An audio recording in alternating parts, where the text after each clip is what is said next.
तो बच्चों अब हम लोग बात करने वाले हैं एडियाबैटिक प्रोसेस के बारे में, है ना। लास्ट क्लास में हो नहीं पाया था क्योंकि योगेश दादा ने बोल दिया नहीं अभी मत बताइए, तो उन्होंने बोला तो मैंने गुस्से में वो मीटिंग ही बंद कर दिया। आओ एडियाबैटिक, है ना। कुछ भी। और क्या, फिर छोटे से लड़ाई झगड़े के बाद आए हैं एडियाबैटिक प्रोसेस। अब ये बताओ मृणाली, एडियाबैटिक प्रोसेस कैसा प्रोसेस होता है, बताइए क्या होता है इसमें स्पेशल। वाह स्पेशल क्या होता है मतलब? वाह वाह, अद्भुत अद्भुत। भी नहीं होता है उसमें, बस हीट वाला है। No heat transfer. अब तो हम लिख ही दिए योगेश, अब तो हम लिख ही चुके हैं भाई, नो बस हीट वो ट्रांसफर। जा ट्रांस खटखटाता हाँ है इसका उसका मतलब, दरवाजा। हाँ हाँ इसका मतलब क्या होता है। अरे यार चल क्यों नहीं रहा, काम ही नहीं करना। हाँ इसका, अरे यार, हाँ इसका मतलब क्या होता है। इसका मतलब ये होता है कि डी क्यू यहाँ पे क्या हो जाएगा, जीरो। D Q zero. बराबर जीरो।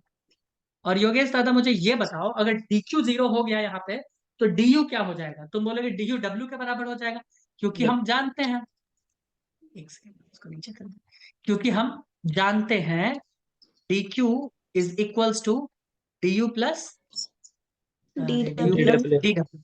हाँ डी डब्ल्यू या डब्ल्यू है ना उसमें तो। और अगर ये जीरो हो गया तो क्या मैं ये नहीं लिख सकता कि D U is equals to minus D W, या minus D U is equals to D W, कुछ भी लिख सकते हैं। तुम बोलोगे हाँ ये माइनस वो माइनस, बात तो बराबर ही, कोई दिक्कत, ठीक है कोई दिक्कत नहीं है। तुम बोलोगे नहीं कोई दिक्कत, ये इंपॉर्टेंट है। वैसे ये हम बक्से में कैद करें ना करें वो तो तुम लोग खुद ही बना लोगे, एडियाबैटिक नाम आते ही खुद ही ये बना लोगे, क्या नहीं बना लोगे क्या, बना लोगे खुद ही बना बना ली। लोगे। ठीक है, अब मुझे एक बात बताना सोच के, अगर गैस एक्सपैंड कर रहा है, सुनिए, फॉर एक्सपेंशन, अगर हमारा ये जो गैस है ये एक्सपैंड कर रहा है, एक्सपेंशन हो रहा है, तो वर्क डन क्या पॉजिटिव लेते हैं नेगेटिव लेते हैं, पहले ये बताओ, क्योंकि ये क्लियर है कंसेप्ट तो ठीक है फिजिक्स के लिए। वर्क पॉजिटिव ले। मतलब गैस एक्सपैंड होना मतलब काम कौन कर रहा है, गैस कर रहा है। और काम जब गैस करता है फिजिक्स में तो वर्क क्या होता है, पॉजिटिव, क्या होता है, पॉजिटिव।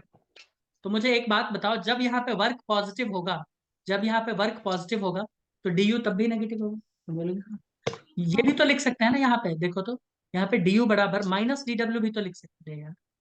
अरे भाई क्या जोश जोश में, ये भी तो लिख सकते हैं। तुम बोलोगे हाँ, और वर्क डन का वैल्यू मान लो 5 आया, +5, तो +5 और माइनस कितना, माइनस ही होगा। क्यों योगेश दादा, तुम बोलोगे हाँ, तो डी यू तब भी क्या हो जाएगा, नेगेटिव। डी यू क्या होगा तब भी नेगेटिव। यानी एडियाबैटिक प्रोसेस में अगर गैस कार्य करता है तो उसका इंटरनल एनर्जी कम हो जाएगा। ऑब्वियस सी बात है, जैसे मृणाली को अगर घर से 10 रुपए मिला समोसे खाने के लिए तो अपना समोसे खा के आई, ठीक है कोई दिक्कत नहीं है। 10 रुपए मिला, 10 रुपए का समोसे खा के आई, तो उसके सेविंग्स में कितना चेंज हुआ, 10 रुपए का। 1 रुपए का कुछ भी नहीं, नहीं। कुछ चेंज नहीं हुआ भाई। क्या मतलब, क्या हिसाब किताब करती हो भाई। नहीं अजीब नहीं आदमी। नहीं, ये भी नहीं लेकिन किया ना कुछ। लेकिन एक दिन क्या हुआ, एक दिन क्या हुआ कि वो गई 10 रुपए मांगने के लिए और उसके पिताजी खुशी से 20 रुपए दे दिए और फिर भी वो 10 रुपए का समोसा खा के आई। तो क्या उसके इंटरनल एनर्जी में कुछ चेंज हुआ, तुम बोलोगे हाँ हुआ ना चेंज, बिल्कुल चेंज हुआ। अब एक दिन क्या हुआ योगेश दादा, कि वो गई मम्मी के पास समोसे के लिए पैसे मांगने, और वो उसकी मम्मी उसको 2 हाथ दे के भगा दी, तो वो अपने सेविंग से 10 रुपए के समोसे खा के आ गई। तो उस दिन क्या हुआ, क्या हुआ, उससे उस दिन नेगेटिव। डीयू कम हो गया, उस दिन उसका हम्म। इंटरनल एनर्जी कम हो गया, क्योंकि उसने अपने सेविंग में से 10 रुपए खर्च कर दिए। तो यही है गैस के साथ, उसको हीट तो हमने कुछ दिया नहीं, एडियाबैटिक प्रोसेस, उल्टा काम वो कर लिया, काम किया तो इंटरनल एनर्जी कम होना चाहिए, कम हुआ कि नहीं हुआ, तुम बोलोगे हाँ बिल्कुल कम हो गया। बताओ मित्रों कम हुआ कि नहीं हुआ, तुम बोलोगे यस। अब मुझे एक बात बताओ, अगर ये कंप्रेस होता है, फॉर कंप्रेशन, हम्म। क्या हूं, कंप्रेशन, कंप्रेशन में डी डब्ल्यू क्या होगा, पॉजिटिव नेगेटिव, हम गैस को दबा रहे हैं, हम गैस को दबा रहे हैं, यानी गैस के ऊपर कार्य कर रहे हैं। बताओ, तो बोलो नेगेटिव बोलो। होना चाहिए। तो ये नेगेटिव होना चाहिए, तुम बोलोगे हाँ ये तो नेगेटिव होना चाहिए। अगर ये नेगेटिव होगा तो इस नेगेटिव में डाल दो, इस डी डब्ल्यू में नेगेटिव डाल दो, क्या हो जाएगा, डी यू पॉजिटिव। हम्म। तो अब इंटरनल एनर्जी क्या हो गया, इसका बढ़ गया। तो ये मैं बताऊं नहीं बताऊं, ये तो लिखने वाली बात भी नहीं थी। बोलोगे हाँ ये तो कोई बात ही नहीं थी। अब मुझे एक बात बताओ, तुम ये सब चीजें पढ़ चुके हो, तो ये मैं अब जो लिखने वाला हूँ ये नहीं भी बताऊंगा तो काम चल जाएगा।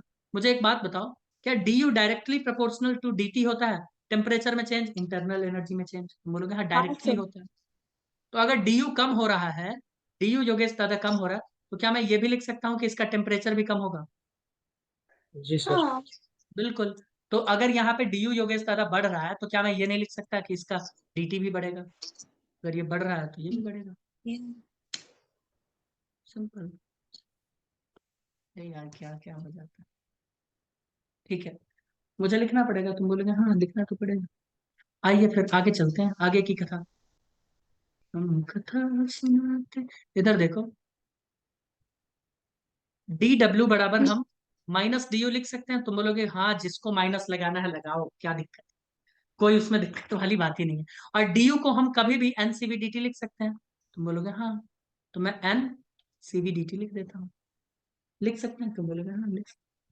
सीवी का फॉर्मूला एक होता था, मैं थोड़ा याद दिला दूं तुम लोगों को। हमने सीवी का एक फॉर्मूला निकाला था, वो था R upon gamma minus one. One. R upon gamma minus one. तो ये वैल्यू क्या योगेश दादा मैं यहाँ लिख सकता हूँ? तुम बोलोगे बिल्कुल लिख सकते हैं।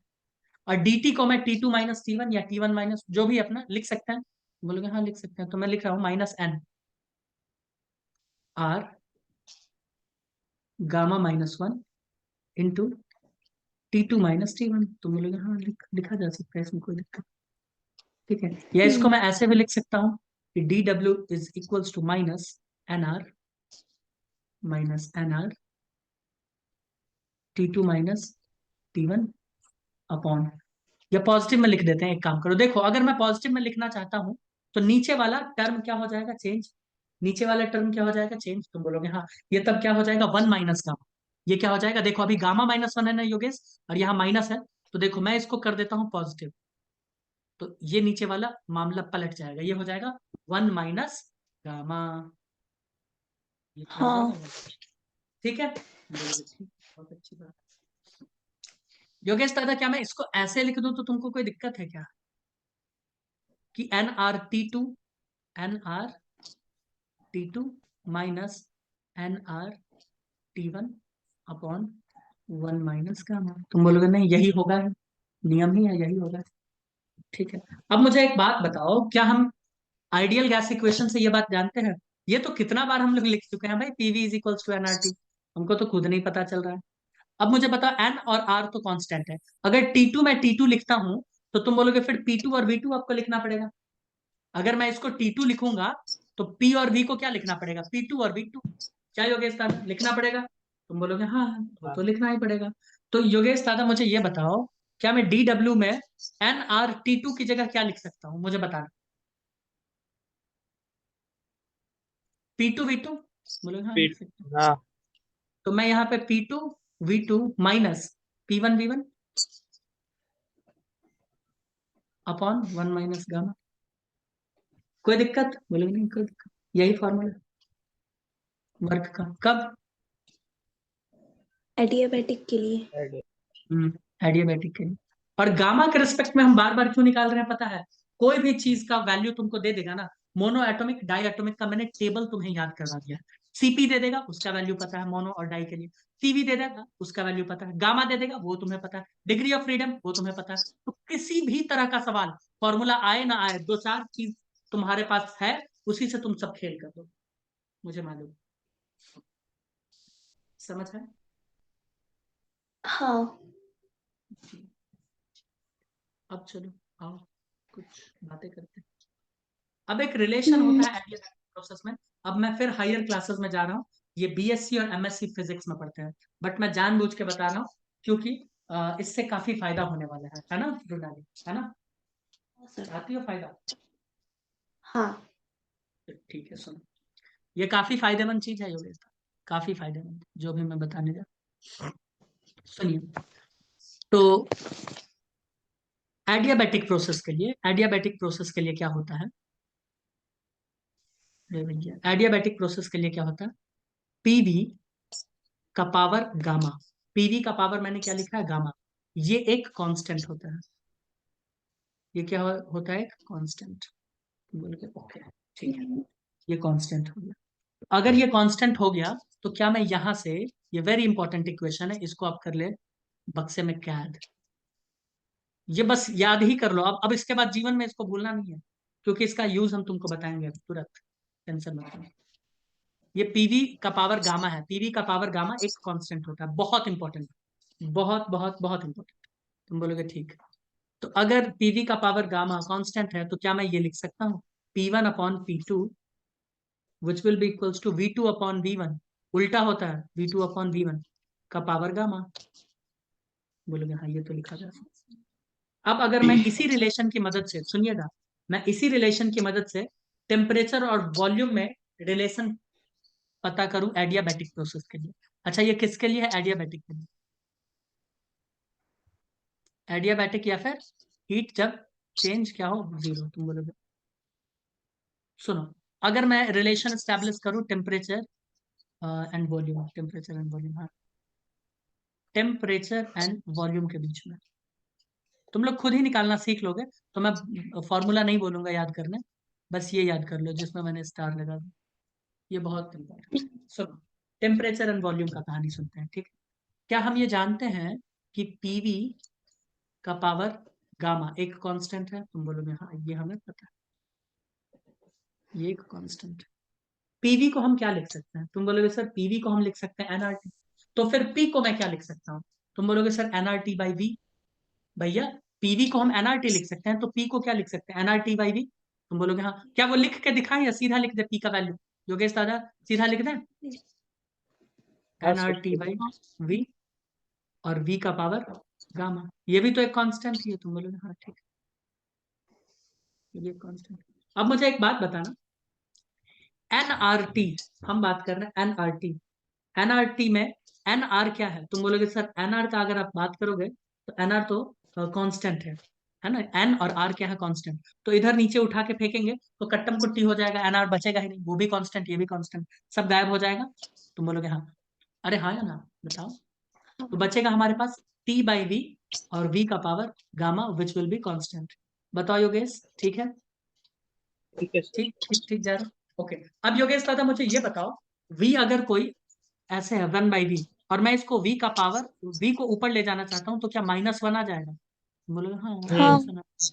और मैं बोल रहा हूँ कि कहीं पे v का पावर गामा है और इनटू मैंने v का पावर -1 कर दिया, तो तुम बोलोगे सिंपल ये ऐड हो जाता है, तो यानी v का पावर गामा -1 हो जाएगा। सिंपल यही होगा ना, हाँ करेक्ट। ठीक सर। चलो तो मैं एक काम करता हूँ, नीचे जो v है उसको ऊपर उठा के लेके चले जाए। तुम बोलोगे हाँ लेके चलो। तो ऊपर अगर उठा के लेके चले तो ये क्या हो जाएगा, t और v का पावर गामा -1। बोलो मैंने कुछ गलत कर दिया क्या, विच विल बी कांस्टेंट, नहीं नहीं sir. Which will be constant. तो ये भी इंपॉर्टेंट डेटा है। तुम बोलोगे क्या इसको याद रखना है, तो मेरा जवाब है नहीं। एक याद कर लो, तुम फॉर्मूला खुद ही बना सकते हो, मुझे पता है। क्या फॉर्मूला नहीं बना सकते खुद ही, बना बोलो सकते हैं। खुद ही बन जाएगा वो तो, वैल्यू पुट करना है, खेल जाओगे अपने आप। अब मैं प्रेशर और टेम्परेचर के बीच में रिलेशन बनाना चाहता हूँ, आओ तुम लोग भी मुझे गाइड करना, ठीक है। प्रेशर यस है, टेम्परेचर, सब किसके लिए कर रहे हैं, एडियाबेटिक के लिए। किसके लिए, एडियाबेटिक, ठीक है। ओके, तो चलो वहीं से कहानी स्टार्ट करते हैं, कहां से, पीवी से। पी और वी का पावर गामा क्या है, ये कांस्टेंट। बोलोगे ठीक है ये कांस्टेंट, ओके ठीक है ना, ये तो कांस्टेंट है। और ये गामा कौन हाँ सा गामा होता है पता है ना, हाँ ये सर। कौन सा गामा है, कौन सा, सीपी सीवी अपॉन वाला सीवी, ना। एडियाबेटिक। अच्छा अब एक चीज याद आया, तो इसको तुम केमिस्ट्री वाले थर्मोडायनेमिक्स में पॉइजन रेशियो कहते थे, जबकि मैंने बोला था इसको एडियाबेटिक एक्सपोनेंट कहते हैं, है ना। मैंने बताया था ना, ये वही है, देखो एडियाबेटिक एक्सपोनेंट, समझ आया। लेकिन ये हायर हाँ क्लासेस में पढ़ोगे तो अभी ठीक है ना, अभी उतना काहे जाना, वैसे भी तुमको पढ़ना है नहीं। तो ये गामा है, ठीक है। तो पीवी गामा, तो इसमें क्या चेंज करें, तुम बोलोगे सर वॉल्यूम चेंज कर दो ना, क्योंकि प्रेशर और टेम्परेचर का आपको रिलेशन देखना है ना। तो मैं वॉल्यूम की जगह क्या लिख सकता हूँ बताना, तो तुम ही लोग एनआरटी मुझे बाय। बताओ।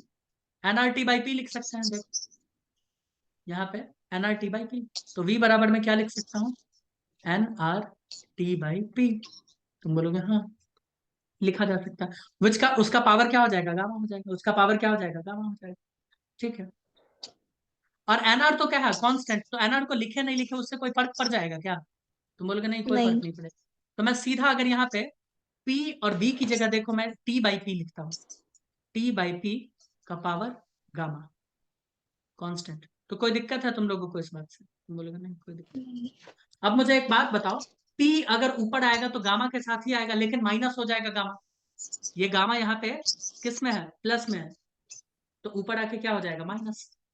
तो ये क्या हो जाएगा, इसके साथ मल्टीप्लाई होकर p1 माइनस गामा, और यहाँ पे t हाँ गामा, ये भी क्या हो गया, कांस्टेंट। लो तुम लोग खुद ही बना सकते हो, मैं फिर से बोल रहा हूं।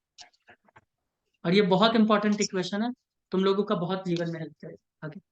ठीक, कोई दिक्कत, बोलोगे नहीं कोई नहीं। दिक्कत। अब एक ग्राफ बनाते हैं, अब क्या करते हैं, एक ग्राफ बनाते हैं।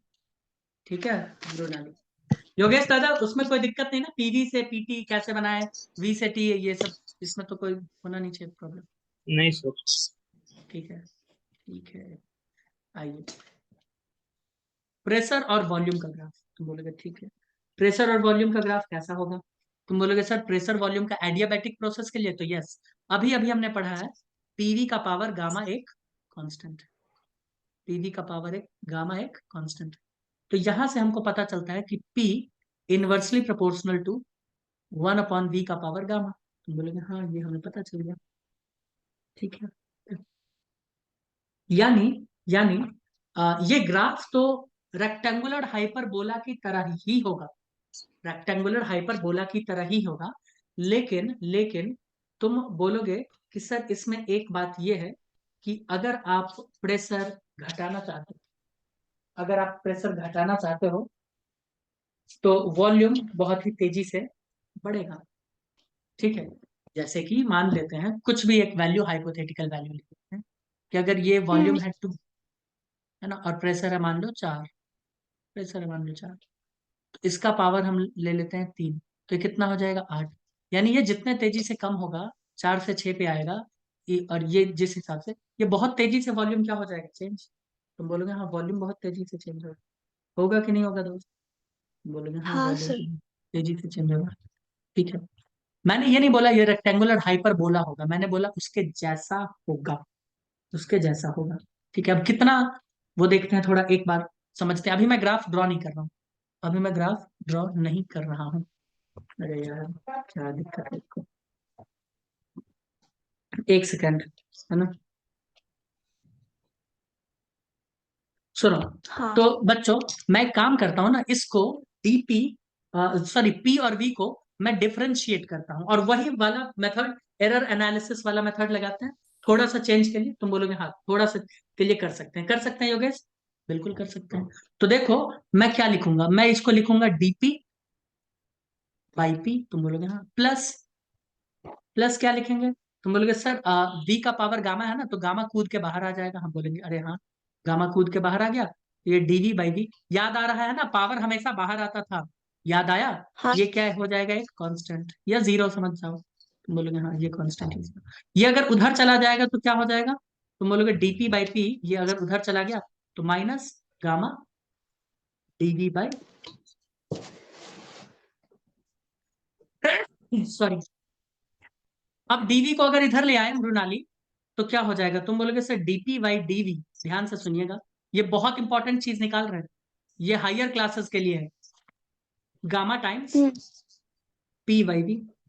तुम बोलोगे एक मिनट एक मिनट, अभी आपने कुछ ही देर पहले निकाला था DP by DV is equals to minus P by V, याद आ रहा है, वो आइसोथर्मल प्रोसेस के लिए था।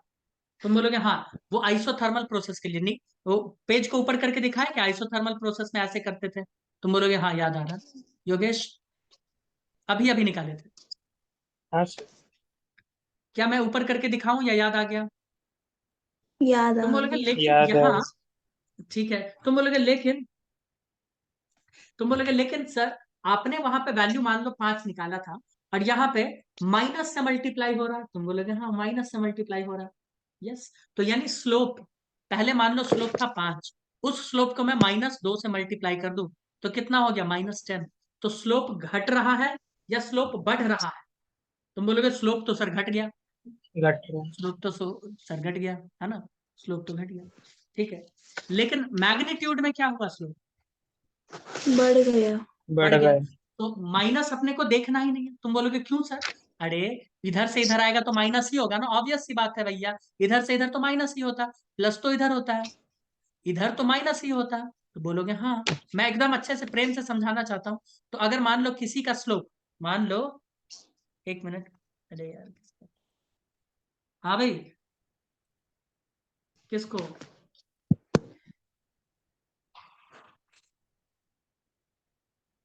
I am inside class, so I'll be back to you after a while, okay? हाँ हाँ, मैं बाद में करता हूँ, मैं बाद में करता हूँ, आफ्टर अ while, ओके? या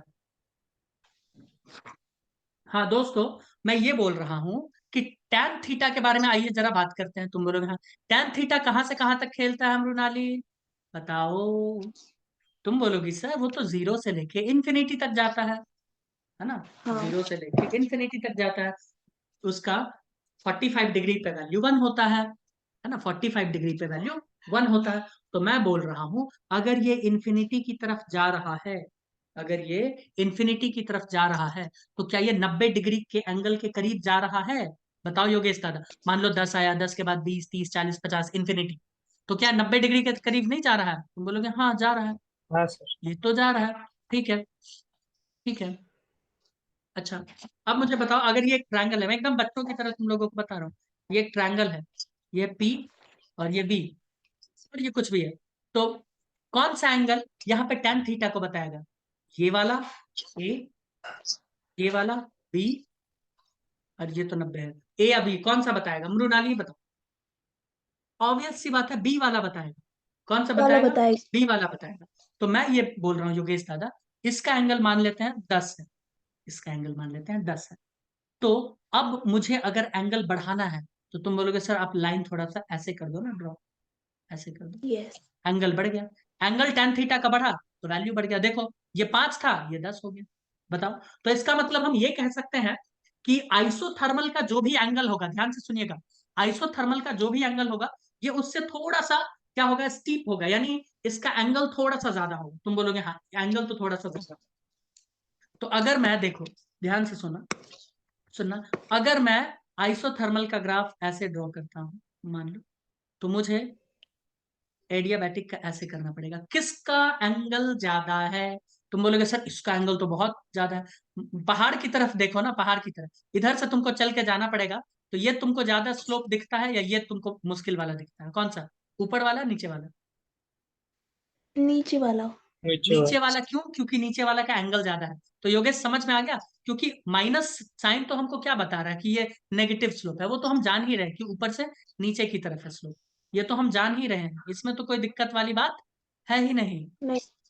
हम तो इसके लिए कोई मार ही नहीं कर रहे कि हाँ ठीक है, तुम नेगेटिव मत दिखाओ पॉजिटिव दिखाओ, वो हम समझ रहे हैं। लेकिन हम आज ये समझ में हमें आया कि जब भी ऐसा कुछ ग्राफ दिया रहेगा और उसमें 2 लाइन होगा, तो एक लाइन उसमें हमेशा ऊपर वाला लाइन किसको बताएगा? आइसोथर्मल कर्व को। किसको बताएगा? Isothermal curve. आइसो। और नीचे वाला हमेशा किसको बताएगा? एडियाबैटिक को।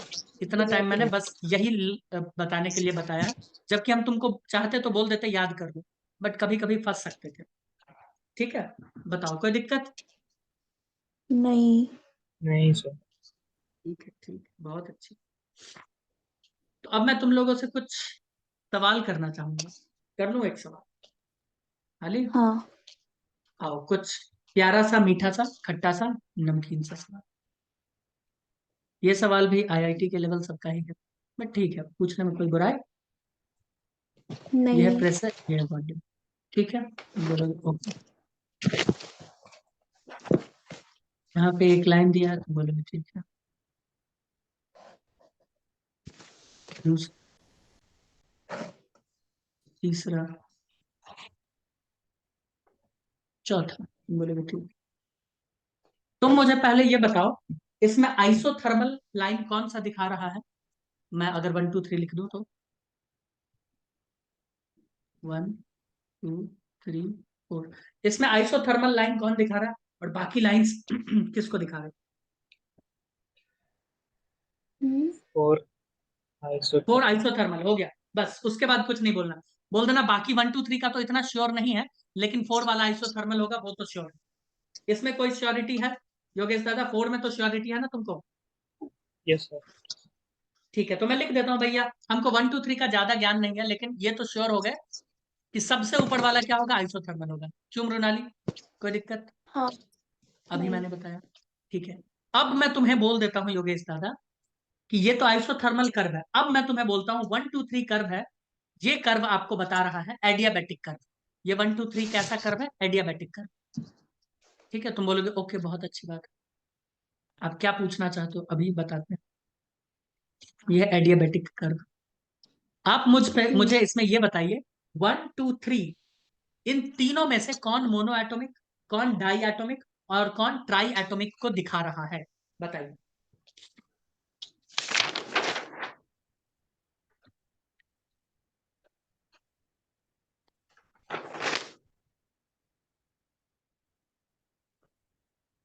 बताओ।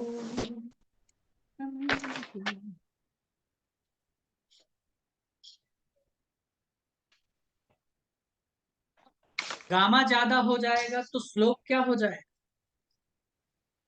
बोलो दोस्तों। हाँ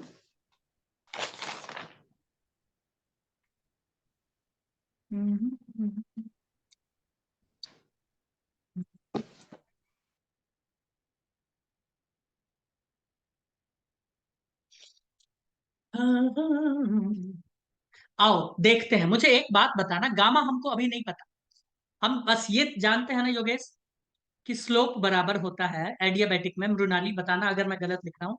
minus times of, minus gamma times of P by V. तुम बोलोगे हाँ ये हमें पता है, तो गामा पता कर लेते हैं, है ना? गामा पता कर लेते हैं, क्या कहती हो मृणाली? कर ले पता, करते हैं आओ। कर। गामा का फॉर्मूला क्या होता है? 1 + 2/f। 2 गामा, बाय एफ खास। हाँ गामा एटॉमिक के लिए पता करते हैं। 1 + 2/f का वैल्यू मोनो एटॉमिक के लिए कितना होगा? जल्दी बताओ जल्दी बताओ। 3। 3 3 सर। 5। 3 लिख देते हैं, ठीक है। तो गामा बराबर यहाँ पे कितना हो जाएगा? 5/2। बोलेगा हाँ 5/2। ठीक है, 5/2 को अगर मैं फ्रैक्शन में लिखूं तो, सॉरी फ्रैक्शन कहते हैं, डेसिमल में लिखे तो 2.5। ठीक है, हम्म, ओके। दूसरा, अब मैं डाई एटॉमिक के लिए योगेश दादा पूछ रहा हूँ, तो तुम बोलोगे गामा बराबर 1 + 2/5। 5 लिख दें डाई एटॉमिक के लिए? तुम बोलोगे हाँ हाँ 5। तो इसका वैल्यू कितना आ जाएगा? 5 × 2 = 7/5। तो अगर मैं 7/5 को फ्रैक्शन में लिखूं मृणाली, तो कितना लिख दूंगा? 5 × 5 और इधर बचेगा कितना? 2। तो 5 × 5 1.4 टाइम्स तो क्या? 1.4 हाँ। है। चलो 1.4, ठीक है। अब मुझे बताओ ट्राई एटॉमिक के लिए क्या? तुम बोलोगे सर ट्राई एटॉमिक का देखने का जरूरत है क्या? यस, देखने का यहाँ पे जरूरत है। गामा क्या होता है इसका डिग्री ऑफ फ्रीडम? 1 + 2/, कितना लिखे मृणाली ट्राई एटॉमिक का? 6। 6 लिखेंगे। क्यों? हम लीनियर क्यों नहीं माने? ट्राई एटॉमिक को हम लीनियर क्यों नहीं माने? जब तक नहीं दिया जाएगा आप लीनियर नहीं मानोगे, मैंने बताया था। जब तक नहीं दिया हाँ जाएगा लीनियर नहीं मानोगे। ठीक है बच्चों, आई मीन ठीक है, बोलोगे हाँ। तो कितना हो जाएगा? 8। 8/6 बोलोगे हाँ। 8/6 का वैल्यू कितना हो जाएगा? तो आंसर इधर बचेगा कितना? कितना बचेगा? 2 बचेगा, 6×3 = 18, 1.3 है ना? 1.33 करीब कुछ आएगा। तो मुझे एक बात बताना, मुझे एक बात बताना, अगर गामा का वैल्यू मैं एक बार 2 डालूं, एक बार 1.5 डालूं, एक बार सवा डालूं, तो 2 का स्लोप क्या होगा? तुम बोलोगे किस, अगर गामा का वैल्यू ज्यादा होगा, अगर गामा का वैल्यू ज्यादा होगा तो स्लोप क्या हो जाएगा दोस्त? बहुत ज्यादा। मैंने बताया ना, बहुत ज्यादा। गामा का वैल्यू तो स्लोप बहुत ज्यादा। स्लोप सबसे ज्यादा किसका दिख रहा है? 3 2 1 में ईमानदारी से बताना, स्लोप सबसे ज्यादा चढ़ाई किसका दिख रहा है? चढ़ के देखो, 3 और 2 और 1 में सबसे ज्यादा चढ़ाई सीधा किसका दिख रहा है? हमको तो 3 का दिख रहा है सबसे ज्यादा खतरनाक। 3। तुमको भी हम्म। योगेश दादा 3 का दिख रहा है क्या? हाँ सर। भैया बिल्कुल यहाँ देखो ना एंगल, भाई कितना खतरनाक हो गया ऐसा। तो 3 को क्या लिख देंगे हम? Mono atomic. क्योंकि गामा जैसे ही डालोगे तो स्लोप और खतरनाक हो जाएगा। तुम बोलोगे हाँ। तो 3 क्या हो गया, ये हो गया मोनोएटमिक। 3 नंबर वाला मोनोएटमिक को दिखा रहा, 2 नंबर वाला डायएटमिक को, और 1 नंबर वाला ट्राइएटमिक को। ये हो गया मोनोएटमिक, ठीक है। हाँ ये हो गया डायएटमिक के लिए। लेकिन सर हम्म। आपने वहां पे गलत क्यों लिखा है? कहाँ पे? 5 ही आएगा ना? Monatomic. हाँ क्या? गामा क्या करे? 5/3 मोनो एटमिक कहाँ का। पर? अच्छा चलो ना, भावनाएं समझो ना। वो 5/3 आएगा क्या? तो फिर फिर तो क्या? वैल्यू और भी ज्यादा कम आएगा, 2.5 से कम आ जाएगा। वही उस सबसे ज्यादा नहीं ना 1.6. होगा। कितना हो जाएगा? 1. 6. 5 सेकंड 5 1.6। बचेगा कितना, 2 छठी 18, 1.6 के करीब। हाँ फिर भी वही आया, चलो अच्छा, अपना आंसर कम से कम बचा, वही आंसर, ठीक है। क्योंकि अभी भी देखो ना, हाँ गामा इसी का ज्यादा है। याद रखना, जिसका गामा ज्यादा उसका लाइन सबसे नीचे, जिसका गामा ज्यादा उसका लाइन सबसे नीचे, ठीक है। हाँ। बताइए, कोई दिक्कत है योगेश दादा? नहीं सर. ठीक है।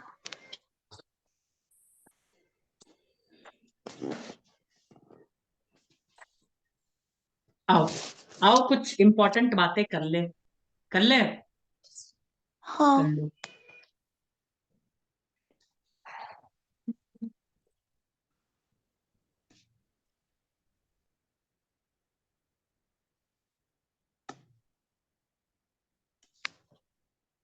अभी जो बता रहे हैं ना वो बहुत इंपॉर्टेंट है।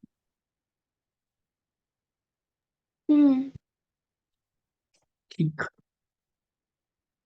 प्रेशर और वॉल्यूम, प्रेशर और वॉल्यूम, इसके बारे में बात करते हैं। बोलोगे ठीक है। अगर मैं बोलूं कि आइसोकोरिक मुझे ग्राफ बनाना है, तो तुम बोलोगे कोई दिक्कत वाली बात नहीं है, आप एक काम करो, यहाँ से एक सीधा लाइन नीचे की तरफ ड्रॉ कर दो। वॉल्यूम कांस्टेंट, वॉल्यूम, कोई दिक्कत? इंस्टेंट नहीं। मैं कहना चाहता हूं कि मैं एक आइसोथर्मल ग्राफ बनाना चाहता हूँ। तुम बोलोगे कोई नहीं, आप ऐसे लाइन खींच, यार कुछ ज्यादा नीचे हो गया ना एक मिनट। तुम बोलोगे आप हाँ ऐसे लाइन खींच दो, हो जाएगा आइसोथर्मल। तुम बोलोगे अरे वाह बहुत अच्छा। मैं चाहता हूँ एक एडियाबैटिक लाइन बनाना, एडियाबैटिक कर, तुम बोलोगे इसके नीचे लाइन ड्रॉ कर दो, थर्मल के नीचे। एडियाबैटिक। मैं चाहता हूँ आइसोबारिक एक बनाना, तुम बोलोगे कोई दिक्कत नहीं, प्रेशर कांस्टेंट रख दो। मैंने हर चीज एक ही पॉइंट से स्टार्ट किया है। तुम बोलोगे हाँ, ये तो मैंने आपका ईमानदारी देखा है ना, ये तो देखा है हमने, ठीक है। तो हाँ मैं एक काम करता हूँ, सबके आगे एक नंबर लिख देता हूँ, ध्यान से सुनना, ये कितना इंपॉर्टेंट है अभी पता चल जाएगा। 1, 2, 3 और ये 4। तो मैं यहाँ लिखता हूँ 1 क्या है दोस्त? तुम बोलोगे 1 को अगर देखा जाए, प्रेशर कांस्टेंट है, वॉल्यूम चेंज हो रहा है, तो आइसोबैरिक। प्रेशर कांस्टेंट है देखो, हम्म, तुम बोलोगे हाँ प्रेशर कांस्टेंट। 2 क्या है हमारा? 2 को आइसोथर्मल हमने माना, तुम बोलोगे हाँ। 3 को हमने क्या माना? एडियाबैटिक।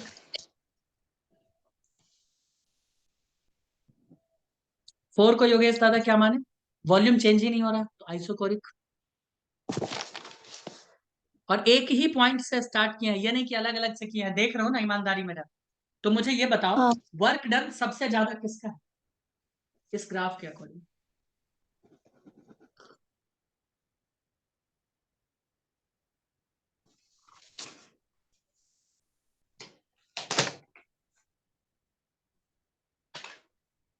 अब इसको भी देखना पड़ेगा भैया, पीवी ग्राफ है, पीवी ग्राफ, एरिया निकालो ना मृणाली, क्या कहती हो? पीवी ग्राफ है, एरिया निकालो वर्क डन। फिर 1 का। Very good.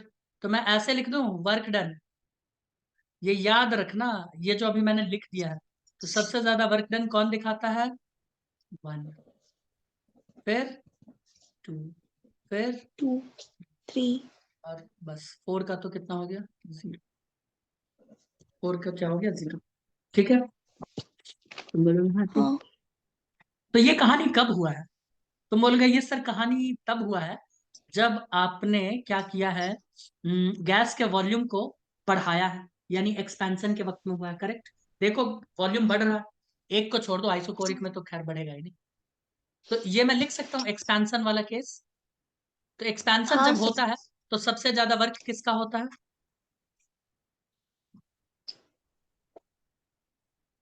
जब एक्सपेंशन होता है तो सबसे ज्यादा वर्क किसका होता है दोस्त? उस वक्त सबसे ज्यादा वर्क होता है आइसोबैरिक का, फिर आइसोथर्मल, आइस फिर एडियाबैटिक। ठीक है, कोई दिक्कत? जब जब गैस एक्सपैंड करेगा तुमसे पूछ ले कौन सबसे ज्यादा वर्क, किस प्रोसेस में सबसे ज्यादा वर्क होगा, तो आइसोबैरिक में। ठीक है। हाँ उल्टा भी तो हो सकता है ना, क्या भाई? कंप्रेशन भी तो करवा सकते हैं ना मृणाली, करवा दे क्या?